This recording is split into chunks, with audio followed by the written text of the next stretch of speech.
తెలంగాణ పంచాయతీ పోరుకు నోటిఫికేషన్ విడుదలైంది.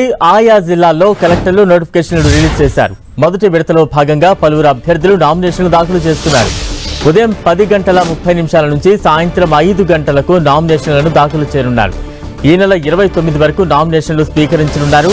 ఈ నెల 30న పరిశీలన చేపడతారు. వీటిపై డిసెంబర్ 1న వినతులు స్వీకరిస్తారు.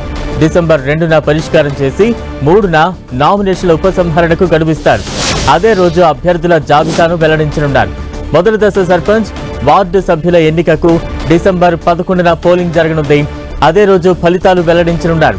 ఉప సర్పంచ్ ఎన్నికలను కూడా నిర్వహిస్తారు.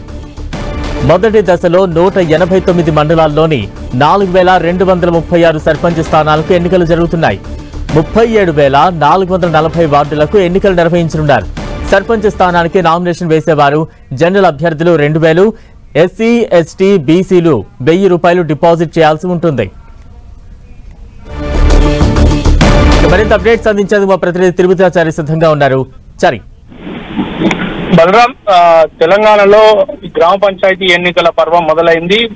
ఇక పల్లె పోరులో భాగంగా ఇప్పటికే పలు ప్రాంతాల్లో సంగారెడ్డి, వరంగల్ జిల్లాలో నామినేషన్లు ప్రారంభమయ్యాయి. ఉదయం 10:30కు నోటిఫికేషన్ రావడం, నామినేషన్ల స్వీకరణ మొదలు కావడంతో ఇటు వరంగల్, సంగారెడ్డి, ఇతర ప్రాంతాల్లో కూడా నామినేషన్లు దాఖలైనట్లుగా మనకు సమాచారం అందుతుంది. ఈ నెల 29వ తేదీ వరకు నామినేషన్ల స్వీకరణ కొనసాగుతుంది. మొదటి దఫాలో 189 మండలాల్లో 4,236 గ్రామ పంచాయతీల్లో, అదేవిధంగా ఈ వార్డులలో ఎన్నికలు జరుగుతున్నాయి. ఈ మొదటి దఫా నామినేషన్లు ఈ రోజు ప్రారంభమైతే 29వ తేదీ వరకు నామినేషన్ల స్వీకరణ కొనసాగుతుంది. వడపోత నవంబర్ 30వ తేదీన, ఇక ఈ నామినేషన్లకు సంబంధించిన అభ్యంతరాలు డిసెంబర్ 1వ తేదీన, నామినేషన్ల ఉపసంహరణకు సంబంధించి డిసెంబర్ 3వ తేదీన ఉంటుంది. ఇక పూర్తిగా అభ్యర్థుల జాబితాను డిసెంబర్ 3వ తేదీన ప్రకటిస్తారు. అదేవిధంగా మొదటి విడత పోలింగ్ డిసెంబర్ 11వ తేదీన జరుగుతుంది. ఉదయం 7 గంటల నుంచి 1 గంట వరకు ఈ పోలింగ్ జరుగుతుంది. పోలింగ్ సంబంధించిన ఏర్పాట్లకు సంబంధించి ఇప్పటికే ఎన్నికల సంఘం అనేక ఏర్పాట్లు చేసింది. భద్రతాపరమైన చర్యలు కూడా చేపట్టింది. సమస్యాత్మక ప్రాంతాల ప్రత్యేకంగా దృష్టి పెట్టినట్టు కూడా ఇప్పటికే రాష్ట్ర ఎన్నికల సంఘం కమిషనర్ రాణి కుమిదిని తెలిపారు.